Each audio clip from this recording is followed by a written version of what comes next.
जी guys अस्सलाम वालेकुम। तो लास्ट एपिसोड में मैंने आप लोगों को बताया था कि आपने किस तरीके से एक मैनुअल फॉर्म क्रिएट करना है और उसके ऊपर बटन वगैरह किस तरीके से लगाने हैं।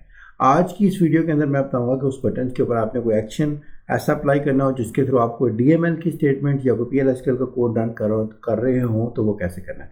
जिस तरीके से आप देखें कि मैंने एक सप्लायर अपडेट का फॉर्म बनाया था, ठीक है। ये फॉर्म मैं आपको रन करके दिखाता हूँ। ये सप्लायर अपडेट का फॉर्म है।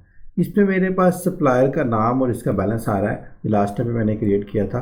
और इसका बैलेंस जो है ना, मैं इधर से अप्लाई चेंजेस पे मैं चाहता हूँ कि जैसे क्लिक करूँ तो उसके सप्लायर के टेबल के अंदर ये बैलेंस को अपडेट कर दे। ये जो है ना आज का मेरा टास्क है।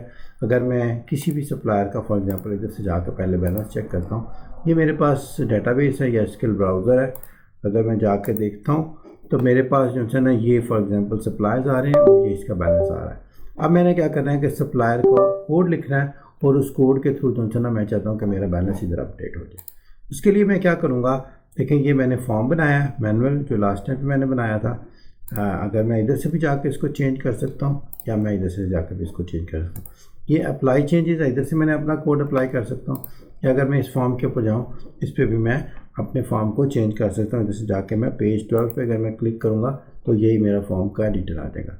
अब देखिए मैंने क्या करना है, मैंने इसके ऊपर एक प्रोसेस क्रिएट करना है। प्रोसेस क्रिएट करने के लिए मैं इस बटन के ऊपर जाता हूँ, ठीक है। तो इधर आ रहा है प्रोसेसेस, ठीक है। इधर प्रोसेसेस में से जाके क्या करना है, मैंने एक प्रोसेस क्रिएट करना है। प्रोसेस के ऊपर राइट क्लिक करें आप और इसके ऊपर आप क्लिक कर दें क्रिएट प्रोसेस। अब ये एक प्रोसेस क्रिएट कर दिया। इस प्रोसेस का नाम आप रख दें, मैंने कह दिया जी सप्लायर बैलेंस अपडेट प्रोसेस, ठीक है। इसका एक मैंने नाम रख दिया, ये मेरे इस प्रोसेस का नाम आ गया। अब मैंने क्या करना है, इस प्रोसेस की टाइप क्या है, डिफरेंट टाइप्स के प्रोसेसेस हो सकते हैं, लेकिन इस प्रोसेस के थ्रू आप किसी फॉर्म को इनिशियलाइज कर सकते हैं और कोई टास्क वगैरह परफॉर्म कर सकते हैं, सेंड ईमेल कर सकते हैं। लेकिन मैंने इस प्रोसेस के थ्रू क्या करना है, कोड को एग्जीक्यूट करना है। अब कोड को एग्जीक्यूट करने में इधर सोर्स आ रहा है, आपने लोकल डेटाबेस के थ्रू या REST SQL को रन करना है। मैंने लोकल डेटाबेस के ऊपर PL/SQL का कोड रन करना है। उसके लिए मैं PL/SQL का कोड लिखूंगा यहाँ पे, ठीक है। तो इधर मैं जाके इसके ऊपर क्लिक करके कोड एडिटर को खोल लेता हूँ। कोड एडिटर में जाकर मैंने अपना PL/SQL का कोड लिखना है। मैंने बिगिन लिखा और एंड लिखा, ये मेरा एक ब्लॉक होगा PL/SQL का।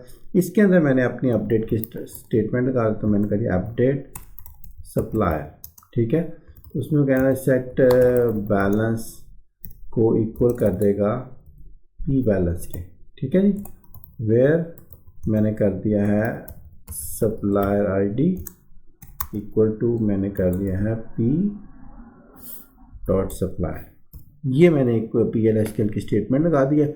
इसको मैं इधर से वैलिडेट कर लेता हूँ, अगर उसमें कोई इशू नहीं होगा तो उसको वैलिडेट कर देगा। अच्छा वो कह रहा है जी सप्लायर ID इनवैलिड आइडेंटिफायर है, ठीक है। ये सप्लायर ID शायद मेरे पास कॉलम का नाम ये नहीं है, मैं डेटाबेस में से जाकर देख लेता हूँ। मेरे पास आ रहा है सप्लायर नंबर, तो मैंने सप्लायर नंबर को अपडेट करना है। तो इसको मैं क्या करूँगा, सप्लायर नंबर कर दूँगा, ठीक है। सप्लायर नंबर करके मैंने इसको वैलिडेट किया तो ये मेरा कोड वैलिडेट हो गया सक्सेसफुली, ठीक है। इसको मैंने ओके कर दिया। ये एक मैंने प्रोसेस का कोड लिख लिया कि ये प्रोसेस का कोड चलेगा।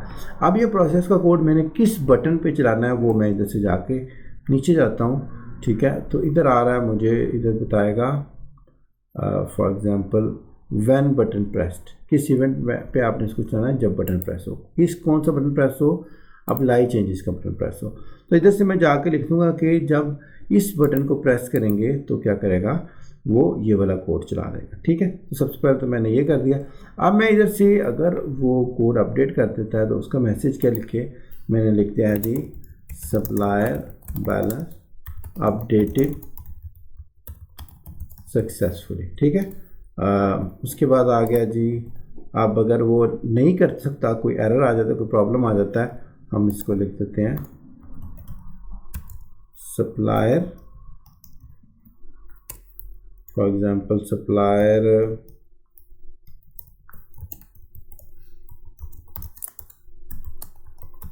Can not be updated. ये मैंने इसका जो है ना एक एरर लगा दिया। अब ये मैंने इसको कोड को सेव कर लिया है।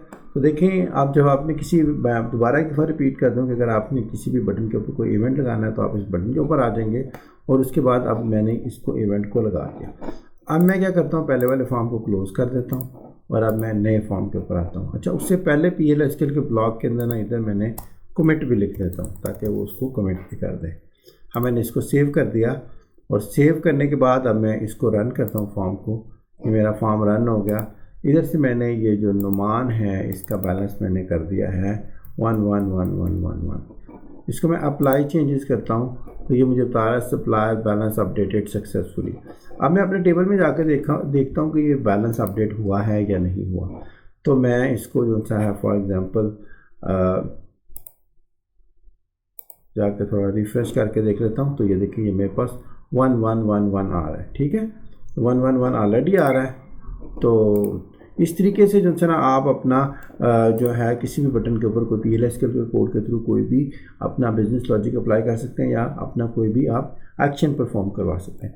आई होप कि आपको वीडियो पसंद आई होगी। अगर आपको वीडियो पसंद आई तो प्लीज़ लाइक, कमेंट और शेयर करना ना भूलिएगा। और अगर आपने अभी तक मेरे चैनल को सब्सक्राइब नहीं किया तो प्लीज़ चैनल को सब्सक्राइब कर लें। Thank you very much.